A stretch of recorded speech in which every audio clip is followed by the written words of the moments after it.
సుబ్బరాజు గారు. సార్ సుబ్బరాజు గారు మీరైనా ప్రభుత్వానికి అంటే ఇప్పటి వరకు తెలుసు ఏం జరుగుతుంది, ఐదేళ్లుగా సీనికి ఏ అన్యాయం జరిగింది తెలుసు, 3 రోజులుగా మీరు చేస్తున్న నిరాహార దీక్షల గురించి తెలుసు. జగన్మోహన్ రెడ్డి గారికి నిన్న నేను ఒక అభినవ అంబేద్కర్ని ఆయన ఆవిష్కరించుకుంటున్న పరిస్థితి కానీ, లేకపోతే వాళ్ళ మంత్రులు కానీ నాయకులు కానీ పెద్ద ఎత్తున చెప్తున్నటువంటి పరిస్థితి కానీ ఏం చెప్పదలుచుకున్నారు జగన్మోహన్ రెడ్డి? ఇవన్నీ కేవలం కూడా మళ్ళీ రాజకీయాల్లోకి ఎదగడం కోసం ఇది అడ్డంగా పెట్టి సానుభూతి పొందడం కోసం చేస్తున్నారండి. అంబేద్కర్ గారి బొమ్మని ఆవిష్కరణ చేశారు. కానీ ఏంటంటే అది ప్రాణం లేని బొమ్మ కట్టి ఆవిష్కరణ చేశారు. అదే తనయుడు అదే కులం చెందిన దళిత పెట్టిని జైల్లో పెట్టి నిర్బంధించేశారు. ప్రజలేమి సంతోషం ఏమీ లేరు. మాకు ఏంటంటే కేవలం జగన్మోహన్ రెడ్డి గారు కోర్టుకు వచ్చి సాక్ష్యం చెప్పాలి, మా తమ్ముడిని విడిపించాలి. ఇదే నినాదంతో ఉన్నామండి మేము. అమర నిరాహార దీక్ష మాకు న్యాయం జరిగే వరకు కూడా ఇలాగే కొనసాగిస్తాం. 5 ఏళ్ళుగా మగ్గిపోతున్నాడు, అదే జైల్లో ఉన్నాడు. నిన్నటి నుంచి అంటే నిరాహార దీక్ష ఆయన కూడా చేస్తున్నారు, ఏం ముట్టుకోవట్లేదు మంచినీళ్ళు కూడా. అతనికి ఏదైనా ప్రమాదం జరిగే ప్రమాదం మా కుటుంబానికి జరిగిన మా తమ్ముడు జరిగిన పూర్తి బాధ్యత జగన్మోహన్ రెడ్డి గారు వహించాలండి. సమతా దళ సైనిక నాయకులు సురేందర్ గారు, మీరు 3 రోజులుగా వాళ్ళతో పాటే ఉన్నారు. వాళ్ళు చేస్తున్న ఆందోళన న్యాయమైంది అని ప్రతి ఒక్కరికి తెలుసు. కానీ రాష్ట్ర ముఖ్యమంత్రి గారు మాత్రం ఎందుకని ఆయన తెలుసుకోలేకపోతున్నారు? రాష్ట్ర ముఖ్యమంత్రి గారు తెలుసుకునే పరిస్థితుల్లో లేరు. దానికంటే ముఖ్యమైన విషయం ఏంటంటే ఇక్కడ రాత్రి నుంచి అనేక ఇబ్బందులు గురిచేసి ఇక్కడ పోలీసులు ఏమీ చేయనట్టు, ప్రభుత్వం మాకు సహకరిస్తున్నట్టు ఒక డ్రామా క్రియేట్ చేసి సజ్జల రామకృష్ణారెడ్డి గారి ఆధ్వర్యంలో పోలీస్ కమిషనరు ఇక్కడ ఓటర్ల యాజమాన్యం మీద ఒత్తిడి తీసుకొచ్చి ఇక్కడ ఉదయం మాకు మీటింగ్ ఉందని చెప్పేసి మీటింగ్ లేకపోయినా కానీ ప్రైవేటు బ్యాంకులను 5గురిని తీసుకొచ్చి మీటింగ్ పెట్టేసి మమ్మల్ని ఇక్కడ షిఫ్ట్ చేసిన తర్వాత వాళ్ళు వెళ్ళిపోయిన వెంటనే డోర్ లాక్ చేసుకొని ఇక్కడ ఇంతమంది మహిళలు ఉంటే కనీసం బాత్రూమ్ కూడా వెళ్ళడానికి లేకుండా ఇబ్బంది పెట్టి మా అంతటికి మేము బయటకు వెళ్ళేలాగా వాళ్ళే వెళ్ళిపోయారని ఒక క్రియేషన్ తయారు చేసి జనాలకు నమ్మించాలని, ఇది ఫస్ట్ నుంచి కూడా జగన్మోహన్ రెడ్డి గారు చెప్పేది ఒకటి చేసేది ఒకటి, దళితులను నాశనం చేస్తున్నారు. మరీ ముఖ్యంగా ఆ పార్టీలో ఉన్న 5గురు దళిత మినిస్టర్లు, 4 ఎంపీలు, 28 మంది ఎమ్మెల్యేలు, ఎమ్మెల్సీలు, చైర్మన్లు, కమిషనర్లు అందరూ కూడా నిజంగా మా జాతి వాళ్ళని చెప్పుకోవటానికి చిగ్గుపడుతున్నాము. మానవత్వం లేదా? మీరు దళిత జాతిలో పుట్టలేదా? ఇంత నీచంగా పదవుల కోసం స్టేజ్లు ఎక్కేసి మేము అంబేద్కరిజం కోసం ఏదైనా చేస్తాం, పదవులు మాకు లెక్కలేదు, ఎంట్రికతో సమానం, మేము ఏదైనా చేస్తాం, సమాజం కోసమే నిలబడతాము, ఎవరినైనా నిలదీస్తాము, అనంతబాబుకి మేము చూసుకుంటామని చెప్పేసి మేరుగు నాగార్జున ఎన్నో మాటలు చెప్పాడు. ఏమైపోయింది? తానేటువంటి నియోజకవర్గంలో అనేకమైన జరిగితే ఏమైపోయింది?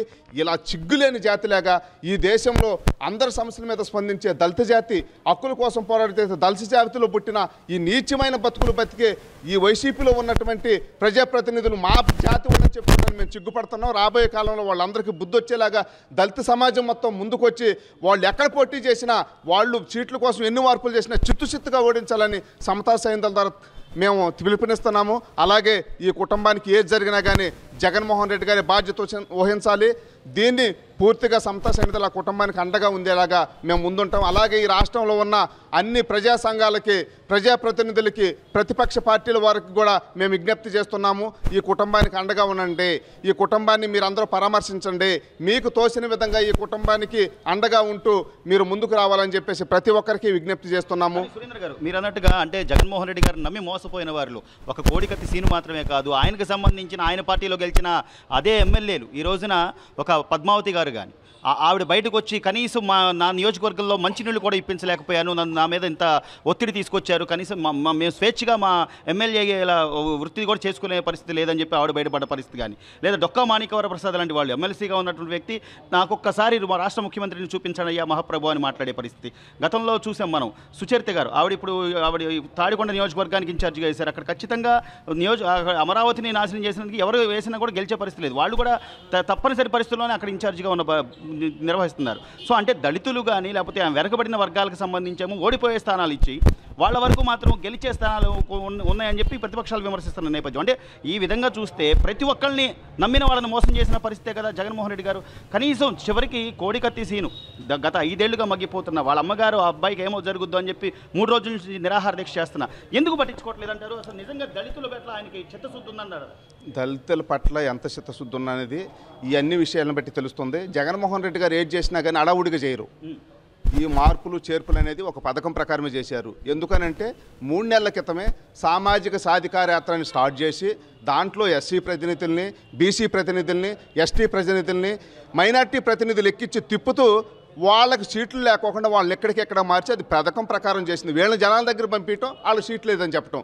అంటే అరే మీరు ఏం చేసినా కానీ నేను చెప్పినట్టు పడి ఉండాలి, మీరు దళితులు నేను చంపేసినా మీరేం చేయలేరు, మీ పథకాలు తీసేసినా మీరేం చేయలేరు, మీ నిధులు దారి మళ్లించినా మీరేం చేయలేరు, ప్రజాప్రతినిధులు కూడా మిమ్మల్ని తీసేసినా మీరేం చేయలేరు, మీకు సీట్ లేకపోయినా మీరేం చేయలేరు, నేను ఒక నియంతలాగా పరిపాలిస్తాను, నేను నా రాజ్యాంగం ప్రకారం పరిపాలిస్తాను, బాబాసాహెబ్ రాజ్యాంగం ప్రకారం కాదు అని కొండ గుడ్డుకు తిట్టినట్టు చెప్తున్నాడు. అయినా కానీ దీంట్లో కొంతమంది దళితులు ఆయనకి ఇంకా జైలు పలుకుతున్నారు. వాళ్ళందరూ కూడా బుద్ధి తెచ్చుకోవాలని చెప్పేసి సమతా సైనిక దళ ద్వారా విజ్ఞప్తి చేస్తున్నారు. సమతా సైనిక దళ మహిళా నాయకురాలు ఉన్నారు. అమ్మ, మీరు ఉదయం చేసినటువంటి ఇబ్బంది చెప్తూనే ఉన్నారు.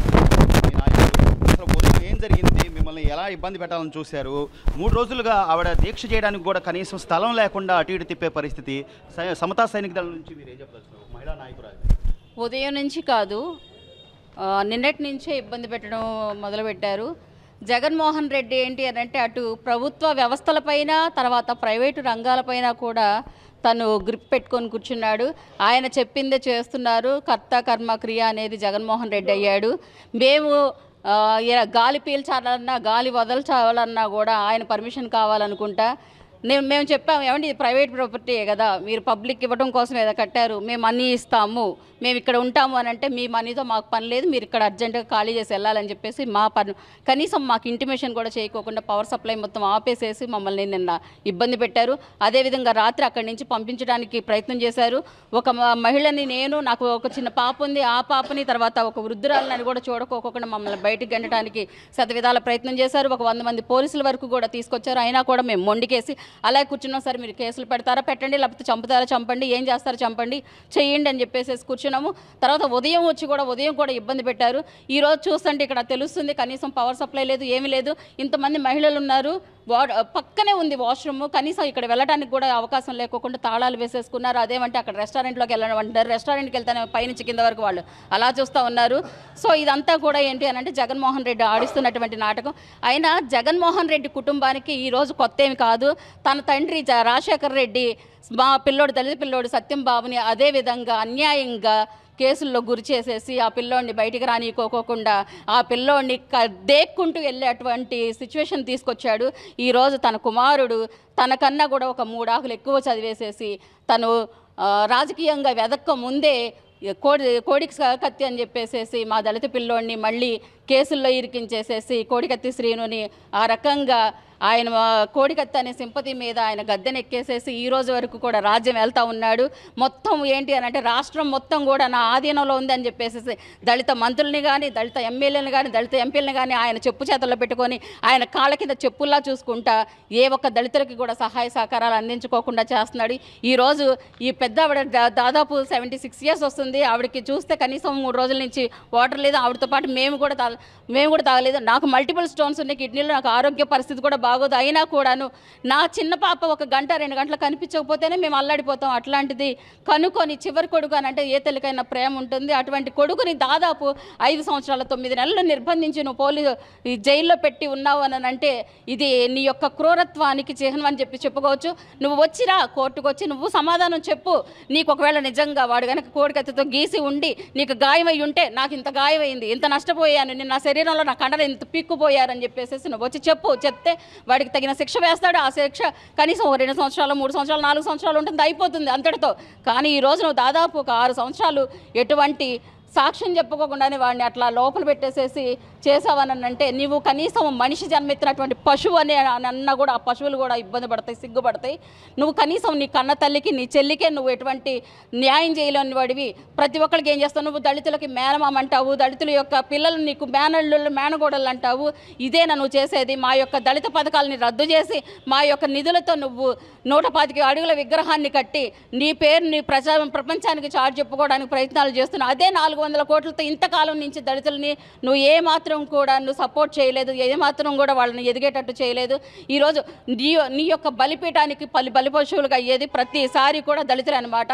నీ యొక్క పదవుల్లో ఏది నీ పార్టీలో పనిచేసినటువంటి ఏర్చల్ల కిరణ్ని కూడా మాస్క్ వంక పెట్టేసేసి ఆ పిల్లోని చంపేశారు.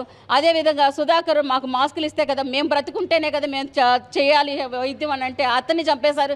ఇంకా ఎంతమందిని అదేవిధంగా డోర్ డెలివరీ చేశాడు సుబ్రహ్మణ్యాన్ని చంపేసేసి అనంతబాబు, వాడికేమో నువ్వు బెయిల్ ఇచ్చావు, కనీసం కోడి కత్తితో 1 ఇంచు కూడా గీసుకోలేదు. వాడిని చూస్తేనేమో 6 సంవత్సరాల లోపల పెట్టావు.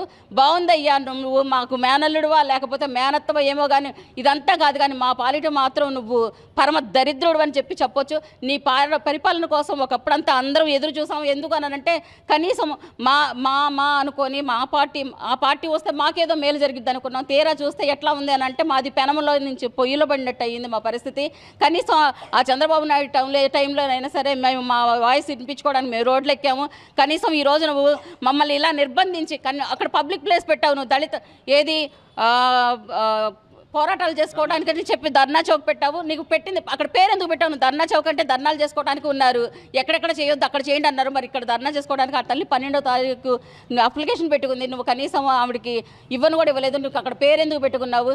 వస్తాము నీ ఇంటికి వచ్చి నీ ఇంటి ముట్టడి చేయడానికి కూడా మేము సిద్ధపడతాము, నువ్వు కాచుకొని ఉండు, నీ పతనానికి మాత్రం మేము గొయ్యి తవ్వుతూ ఉన్నాము, దాంట్లో నిన్ను 100% పూడ్చి పెడతామని చెప్పేసి నేను పత్రికా ముఖంగా తెలియజేస్తున్నాను. నమ్ముకున్న వాడే నట్టేట ముంచే విధంగా జగన్మోహన్ రెడ్డి గారు 5.5 సంవత్సరాలుగా కోడికత్తి సీన్కి సంబంధించి ఖచ్చితంగా కోర్టుకు రావాలి జగన్, సాక్ష్యం చెప్పాలి జగన్ అనే నినాదంతో ఈ రోజున సమతా సైనికులు వాళ్ళ ఆధ్వర్యంలో గత 3 రోజులుగా నిరాహార దీక్ష కొనసాగిస్తున్నారు సావిత్రమ్మ గారు, అలాగే కోడికత్తి సీను సోదరుడు సుబ్బరాజు గారు. అయితే దీనికి మొత్తం మీద ప్రజా సంఘాలు అలాగే ప్రతిపక్షాల స్థాయిలో మద్దతు